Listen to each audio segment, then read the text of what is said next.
Good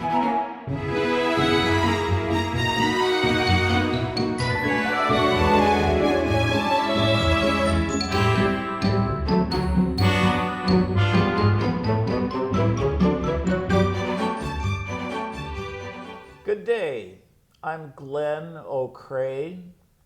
I'm with the Dearborn Historical Museum. I'd like to welcome you to this edition of Through the Arsenal Gates.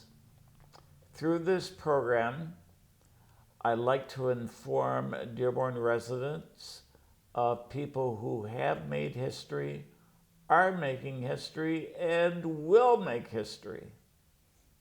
I'd like to make sure that you know about this wonderful book called Stories from the Sidewalk, the best book in the history of Western civilization. Our guest today is Dan Grajek. Dan is an author. He has the second and third books in the best books in the history of Western civilization here.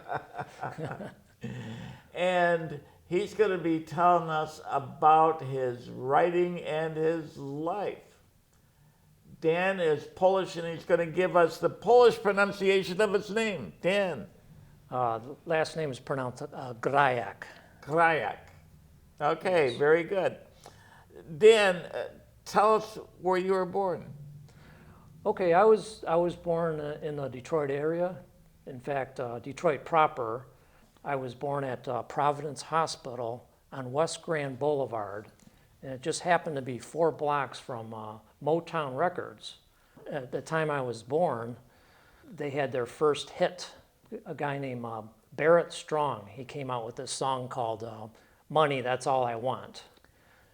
Most people are probably familiar with the Beatles version, but they were doing cartwheels over there at the studios because that song was rising to the charts. So they weren't doing cartwheels because of your birth? Nope. Okay. Nope. I thought that was pretty apropos because I love, Detroit's signature pop music, and I've always been a music lover. And my last name, Grajek, just happens to mean musician in Polish. I just think that's so cool. Good, very good. But however, I don't play a musical instrument. I just listen to it. Now, tell us where your grandparents are from. Well, all 4 of my grandparents are from Poland. As far as I know, they're from the German side. Okay, and how did that impact you? Well, like you appreciate stories, and I kept hearing these stories about that generation, and we really looked up to them because of their strength, their tenacity, their determination, to come to this country and start from the lowest rung of society and then, rise up and to be, relatively prosperous. So those stories were told and retold and inspired us, it motivated us growing up. Okay. And what schools did you attend? Well, I started out at public school, Horace Mann School. That was for kindergarten. And I went to Catholic schools, grade 1 to 12. Went St. Suzanne, grade 1 to 8, and then Bishop Borges High School from 9 to 12. And did you have a favorite teacher? Well, my favorite teacher would definitely be Mrs. Delaney. Mrs. Delaney was, she was practically a legend at St. Suzanne School. Everybody I went to school with just say great things about her. She was the embodiment of tough love. Like on one hand, she was a holy terror when we did something wrong, but she was extremely loving and compassionate to each one of the students, and everybody felt it. So that was an amazing thing to have both characteristics, love and mercy, balanced out. Or sometimes an imbalance. Now, you grew up in Detroit. Tell us what it was like. Well, I would pick one word, bittersweet. Everything was defined by what happened in 1967, namely the Detroit riots. I looked at my childhood in terms of before 1967 and after 1967. Everything seemed to break down after that year in terms of race relations. And there was this phenomenon called white flight ever since the 1950s, but they accelerated after that unfortunate event.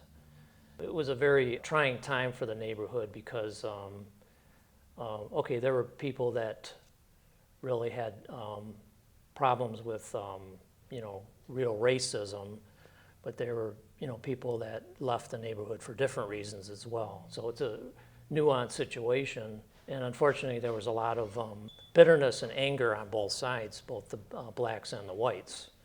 So before 1967, Detroit was seen in very idyllic terms. It was a very prosperous city, and I have fond memories of my mother taking me down to Hudson's, and it was almost like a magical experience. People think of Hudson's in terms of Christmas display, but it was always a magical, mysterious place to go when I was a kid, all times of the year.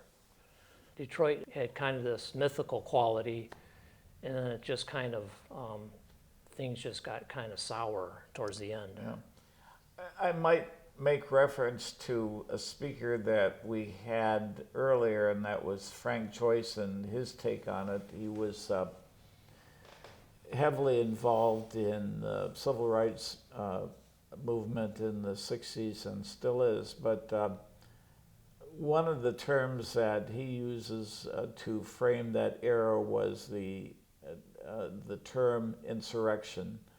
And if you throw that in, it puts a different slant on the riots.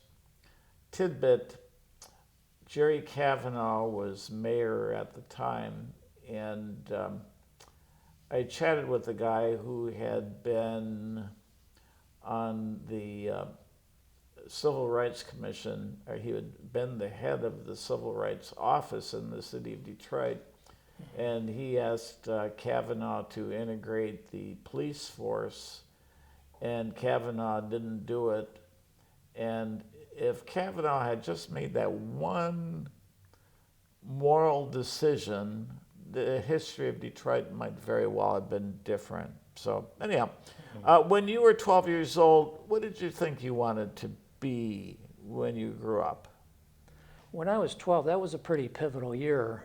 That was around the time that my parents took us on a trip out west. It evoked stories of, I grew up in front of the television. I probably watched too much television. I had, visions of cowboys and Indians and pioneers and explorers. And that's always made an impression on me. And it was great to see the places that all this took place. And these figures, these heroes, just always kind of kind of swirled around in my consciousness, so to speak. I also like to watch a TV show called Night Gallery, and Rod Serling, he's more famous for Twilight Zone. He inspired me to write stories about ghosts and monsters and have that little twist at the end. And another thing that came up at that time is my brothers liked to read a publication called Mad Magazine. Sure. And there were a lot of like cartoons that like poke fun of society, pop culture and politics and stuff like that. So I like to draw and create stories and poke fun of our school. I would draw caricatures of our teachers and poke fun out of the things that they said and did, including Mrs. Delaney. Poor Mrs. Delaney. And she liked my comic books. Oh, wonderful! Very good. Tell us about your career progression. That's a difficult subject because I zigzagged around a lot. When I was 12 years old, I saw myself as a writer. But when I was about 16, my mother and I went to the Fairlane Mall to see a movie, and it was called Bound for Glory, starring David Carradine, who was famous for Kung Fu. I don't know if you remember that series. And he played a real life character named Woody Guthrie. And I saw this movie and I was like blown away by it. If you're not familiar with Woody Guthrie, he lived in Oklahoma during tough times, during the Great Depression. And on top of the bad economic situation, there was this thing called the Dust Bowl. It was a environmental problem where the dust from the soil blew and created these big clouds that destroyed everything. Well, anyway, he became a famous folk singer, but he was famous for hopping trains and becoming a hobo, so to speak. And unfortunately, he abandoned his wife and family to do so. But as a 16-year-old, I thought, well, he made the better choice. My mother would disagree with that. But after watching that movie, I thought to myself, I want to be that guy. The guy that just takes off and hops trains and has adventures. Abandons his wife and children. That's right. Tell us about your wife and children. I have what I would call a fairy tale marriage. I'm married to the kindest person I know, and she's my best friend. We just have so much in common. We like historical things like yourself. And he's saying I'm an historical thing, by the way. But anyhow. We like music and religion, so we talk a lot about these things. Very good. And your kids? Okay, I have 3 boys, Andy, Justin, and Ben. Andy is an architectural engineer, and my middle son, Justin, he's a publicist for the Salvation Army. And my youngest son, Ben, he's just trying to figure everything out. Okay. And what is your philosophy of life, Dan? This is going to be something unoriginal, but means a lot to a lot of people. I'm a Catholic, and what that means to me is to put God above everything else. Love God with all your heart and strength and mind. And then the thing that followed from it is love your neighbor as yourself. That's my guiding principle in life. And the other things that I work on is the notion of wonderment, just looking at everything with a sense of wonder, how great the creation is, and especially people. People are a wonder. The other aspects of, being Catholic is being humble, not to put yourself first above everything, and just to have, compassion for people. Very good. Are you a reader? Yeah, yes, I am, but I don't like to read books too much, although I have respect for the great classics. So you read graffiti, is that it? I mostly like to read like shorter articles, because I tend to be kind of attention deficit. My mind wanders a lot. I like to jump around a lot in my reading. Okay. Ladies and gentlemen, this is Dan Grajek. He is our guest for today, and he's written a couple of books. Dan, tell us about them. Okay, well, both of my books are about my traveling adventures in the year 1979. We had been talking about Woody Guthrie. I'm going to continue that story. I was inspired to be this man that hopped trains and traveled across the country, being a hobo, so to speak. A friend of mine in the book, his name is Randall Stark. He and I used to hang around the forbidden place in our neighborhood called the railroad tracks. There we'd do things like put things on the tracks and watch the train crush them and things like that. One day my friend and I were walking along the railroad tracks, and my friend kept talking about this girl that he met in Florida, and he wouldn't stop talking about her. He said, "Oh, I'm so bored, I wish I could be with Gail." Gail just happened to live in New York, which is a pretty far away place, and all of a sudden a train goes by, and we get out of the way, and then after we look at each other and we think, are you thinking what I'm thinking? So we were thinking, why don't we hop this train and go to New York to see the girl? Well, anyway, this evolved into, we thought trains are too dangerous, so we decided to hitchhike. So our first hitchhiking trip lasted 2 weeks, and then we ended up going on a second trip to California.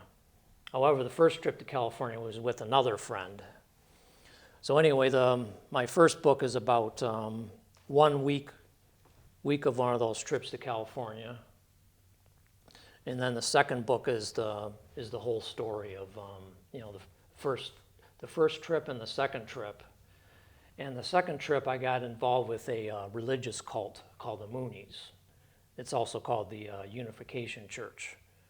It's led by a guy named Sun Myung Moon, who's deceased. They're still around today, but they're mostly big around the world and not so much the United States.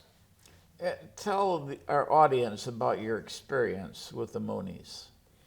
Well, it was kind of interesting because the second book deals with the idea that being an adolescent, being 19, teenager, you have this impulse. You want to do your own thing, and so that was the motivation to hitchhike, hop trains around the country.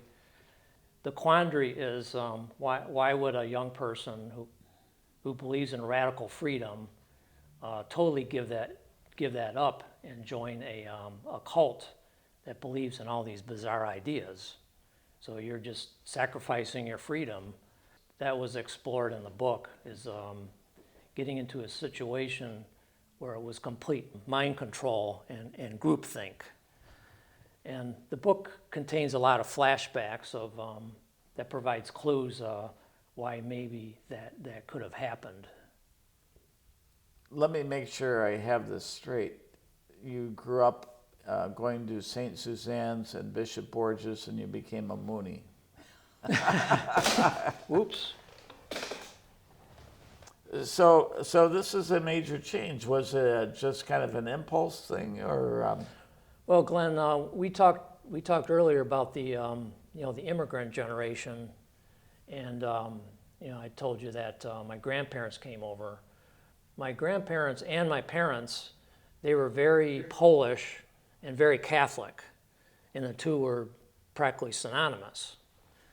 And so when I was a young person, third generation American, I thought of in terms of myself as, quote, an American, and tying this in with the old neighborhood, everybody on my block was European, and we all got kind of labeled as, quote unquote, white.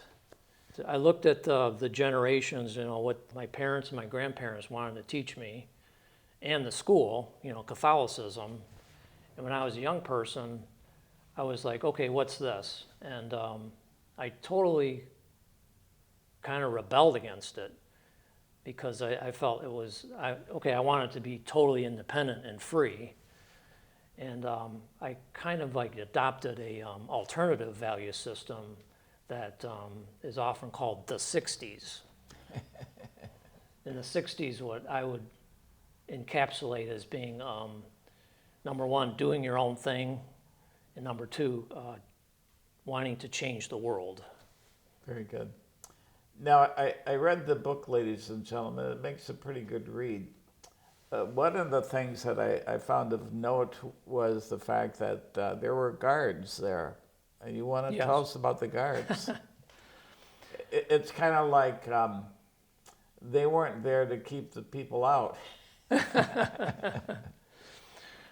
Okay, I begin the book with my escape in the middle of the night.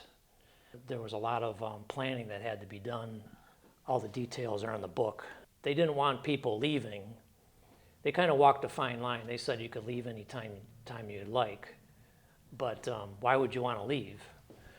And so it kind of reminded me of that line in the song Hotel California. You could check out any time you like, but you could never leave. So anyway, the guards you're referring to were just members that have been there a long time. And in the case of the book, they were two young women, and they were just out there to to watch, and they would alert everybody if anybody slipped out of the camp. Yeah. Now, tell us about the process that you take when you write. I tend to write in spurts. I can't write like 5, 6, 7, 8 hours at a time. Usually I need like 2, 3 hours, and I'm pretty much spent after that. I'm best like early in the morning, like after I wake up. Not before you wake up. Not before. Now, what time do you get up, out of curiosity? Well, I get up at weird times. Sometimes I get up at 2 a.m. Sometimes 4. Mm-hmm.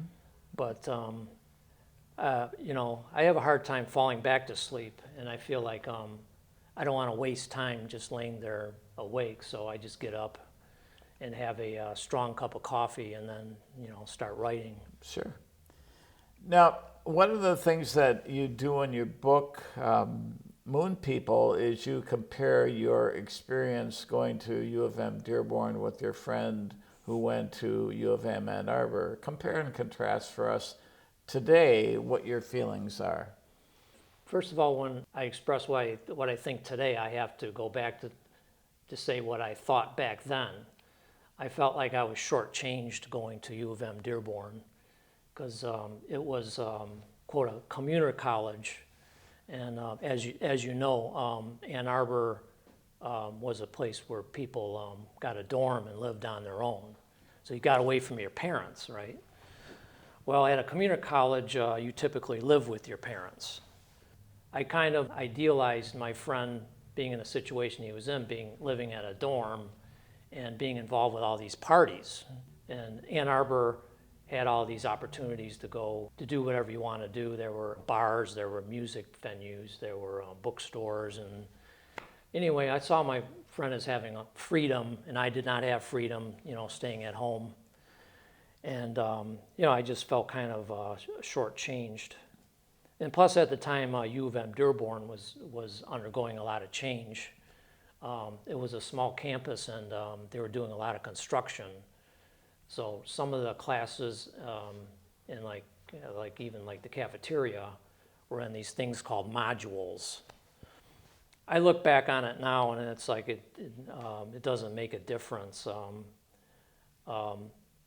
The fun and the partying scene that was at U of M Ann Arbor, my friend would reflect that it was fun for a while, but then you got to get back to your studies, and some people didn't make it through that period. Some people had to drop out; they just went crazy.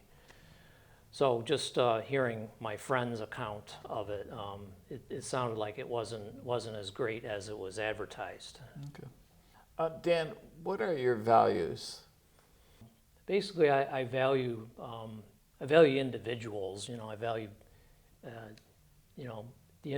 every individual is equal in the sight of God, and I feel like a duty to treat everybody accordingly, that everybody has infinite worth and that sort of thing. The other thing I value is my family, and the idea of family first, and that this idea of having humility and family first, those are like the main themes of my second book, Moon People. Because in Moon People, the Moonies and other groups like it, they call themselves family, but what they're trying to do is they're trying to replace your real family. And that's very tempting and attractive to young people, because your real parents are not perfect, and the cults portray themselves as being perfect parents. So anyway, as you grow and mature, you start to see that everybody is broken, everybody has their flaws, and you just accept them as they are. And you find that the people that were so-called perfect aren't really perfect at all. They're just pretending, or they're trying to con you. Sure. Dan, when you were hitchhiking, were you ever frightened? Foolishly, no.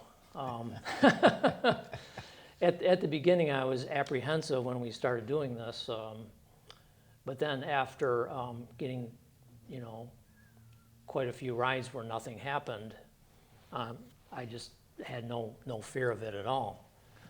And it's interesting that I hitchhiked to New York, I hitchhiked to California twice, and I never really had a terrifying experience. There were some concerning situations where there were like a drunk person driving, but other than that, I didn't have anything to fear. However, I did have a bad experience picking up a hitchhiker just outside of U of M Dearborn. It's a terrible place. Now, my favorite line, I used to hitchhike when I was a youngster as well. My favorite routine was, they would say, "Aren't you fearful that I might be a serial killer?" And my response is, "What's the probability that we would have two serial killers in the same car?" All right, Dan, two things. We're wrapping up the show. Tell everybody how they can get a copy of this book or books. It's available right here in Dearborn at Dearborn Music, and also at Barnes & Noble in Allen Park. And of course, it's available on Amazon.com. So if you go to my website, you could get a link directly to there, or you could go directly to it. And by the way, my website is dangrajek.com. Okay. Now, Dan, what would you like people to say about you when you move to the next life? I like to be known as as a good dad, good husband, and a good friend. And I would like to be remembered as being a person who's consistent with his principles, and also that I followed the orders of the commander-in-chief. And that would be? That would be God. All right, very good. Yeah. I thought I was going to say Joe Biden, but... No, not Reverend Moon. Ladies and gentlemen, I hope you enjoyed the show with Dan Grajek. If you enjoyed it, tell all your friends and relatives. If you didn't enjoy it, just keep it to yourself. Thanks for joining us. Yes. Thanks, Glenn, for the opportunity. Very good. Thanks, Dan.